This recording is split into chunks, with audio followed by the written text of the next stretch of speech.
মেহেদী আর সুমাইয়া ছোটবেলার বন্ধু। পড়াশোনার পথে একসাথে বেড়ে উঠতে উঠতে তাদের মধ্যে অদ্ভুত এক টান তৈরি হয়। দুজনের পরিবারও বিষয়টি জানত, কিন্তু কখনো কিছু বলেনি। মেহেদী চাকরি খোঁজার জন্য শহরে গেল, আর সুমাইয়া গ্রামে থেকে পড়াশোনা চালিয়ে গেল। শহরে গিয়ে মেহেদীর জীবনটা কঠিন হয়ে উঠল।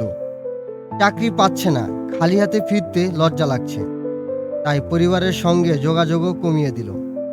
এদিকে সুমাইয়া প্রতিদিন চিঠি লিখত, কিন্তু উত্তর আসতো না। একদিন হঠাৎ খবর এলো মেহেদী গুরুতর অসুস্থ, ক্যান্সার ধরা পড়েছে। খবরটা শুনে সুমাইয়া ভেঙে পড়ল। পরিবারের বাধা সত্ত্বেও সে ছুটে গেল মেহেদীর কাছে। হাসপাতালে পৌঁছে দেখে মেহেদী হাড় ঝিরঝিরে হয়ে গিয়েছে, কিন্তু চোখে তখনও একই ভালোবাসার ঝিলিক। মেহেদী কাঁপা কণ্ঠে বলল, আমি চেয়েছিলাম সফল হয়ে তোমার কাছে ফিরতে, কিন্তু পারলাম না। তোমার জীবনটা নষ্ট করতে চাই না, তুমি সুখে থেকো। সুমাইয়া চোখ ভেজা হাসিতে উত্তর দিল, সুখ তো তোমার সাথেই বাঁধা মেহেদী, তোমাকে ছেড়ে কোনো সুখ আমি চাই না। কিন্তু নিয়তির কাছে ভালোবাসা হেরে গেল।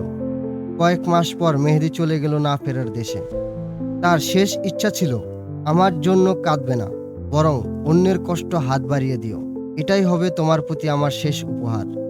সুমাইয়া সেই কথাটাই নিজের জীবনের লক্ষ্য বানালো।